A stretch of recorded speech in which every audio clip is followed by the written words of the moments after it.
I don't want to start off on the wrong foot and say automating a moon landing was easy. So let me say this instead.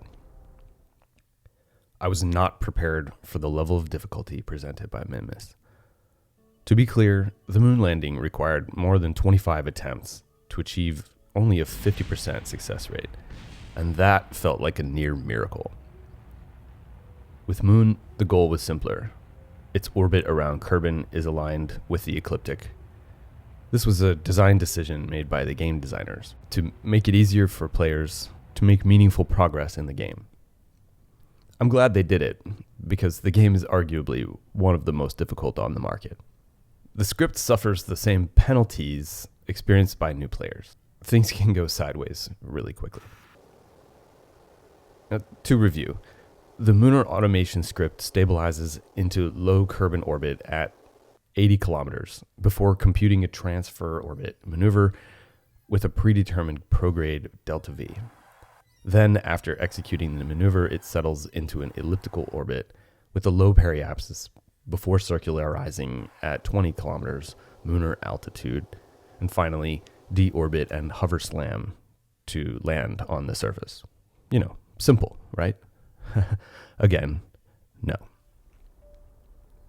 Turns out you can't simply adjust the prograde delta V and let the script figure things out.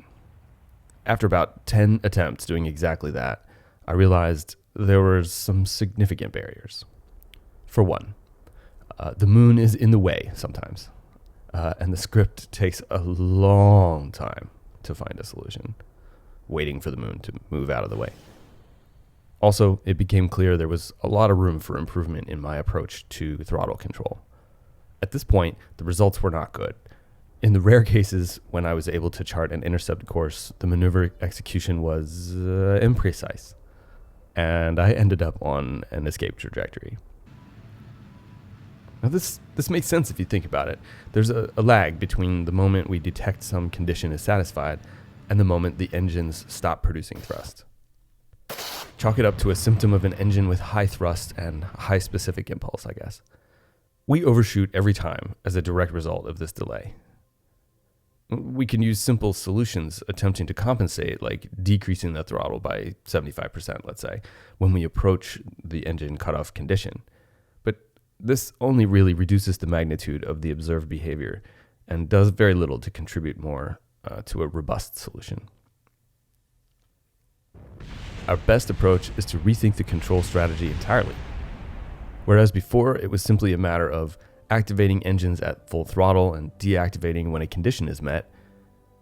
Now, to achieve a more nuanced result, we will need to take into consideration how far away we are from achieving the condition. In mathematical terms, this means using a ramp input instead of a step input. A ramp input is more like slowing down gradually before stopping, whereas a step input is like slamming on the brakes at the last moment. Let's start by incorporating a proportional controller. Rather than providing a constant step input to the throttle, we reduce the throttle based on the remaining delta V required for the maneuver.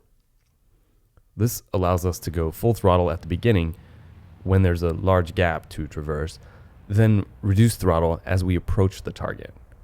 This gives us the ability to exercise fine control at the end of the maneuver when precision is most important.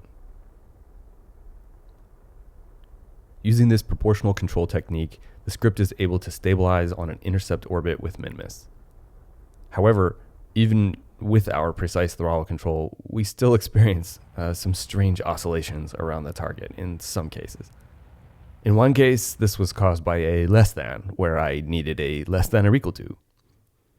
The little things, I guess. In most cases, though, it was because the conditions were error-prone. One key error I encountered was assumptions about the precision of the time warp tool within the game. I incorrectly assumed the ETA for orbital transition would be accurate within a second. Sadly, it is not. This means sometimes the warp completes before the vessel enters the Minmus orbital patch. This has catastrophic effects on the automation process, as it picks the planet periapsis ETA instead of the Minmus periapsis. This ends up being highly correlated with my cursing at the game. After sorting out this subtle nuance in the logic, the rest fell mostly into place. Okay, so what does the code look like? As with the moon landing script, we use a run mode variable to manage each phase of the mission. We'll start from the orbit this time to focus on the differences presented by a Minmus transfer orbit. Let's dive in. The main difference between Minmus and moon orbits is the inclination. Minmus is inclined about 6 degrees from the ecliptic plane. Without adjusting the inclination, we may need to wait considerably longer to plot a transfer orbit, as Minmus shifts in and out of plane relative to Kerbal. Also, moon intermittently interferes, making it more important to match the inclination. As a result, our first maneuver after achieving stable orbit is to compute an inclination maneuver. So we do this by creating a node with the starting delta V in the normal direction. We move the node forward in time, comparing the inclination of the resulting orbit against the previous value until we detect an inflection point. Then we adjust the delta V until the resulting relative inclination approaches 0. Once we have our maneuver planned, we simply time warp to the maneuver and execute the burn. Here, we use a proportional controller based on the ship's scalar speed and the maneuver delta V requirement. The limit condition is defined based on a simple threshold. We cut the throttle when the relative inclination approaches 0. Then, we proceed to the next run mode to compute the elliptical transfer orbit. This phase uses the same iterative technique with constant prograde delta V to find a maneuver node time with a Minmus intercept. Once we have a valid transfer orbit planned, we time warp to the maneuver and execute another burn. Again, we use a proportional controller based on speed and delta V requirements. And again, we use a limit condition. Now, early versions of the logic simply added the appropriate delta V and hoped for the best. This often left the vehicle on an elliptical orbit, but not necessarily on a Minmus intercept. This is because of the extended burn time introduced by the proportional controller. Maneuver nodes assume instantaneous impulse, and there's no way to add so much energy so fast without squishing the meat bags. A better way to achieve our stable intercept is to use a different condition entirely. Rather than wait for a specific delta V change, we cut the engines immediately upon detecting a Minmus intercept.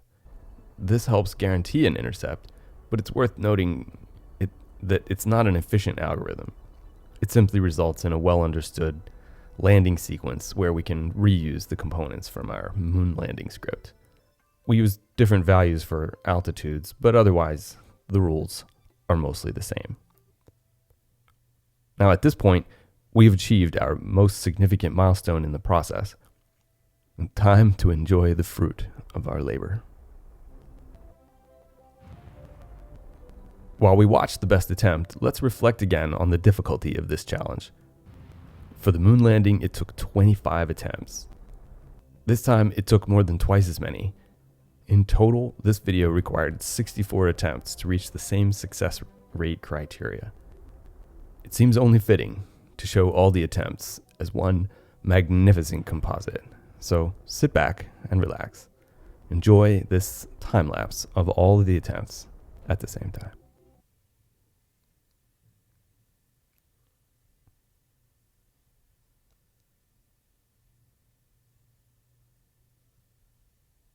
You can also watch this video in its entirety without time-lapse compression.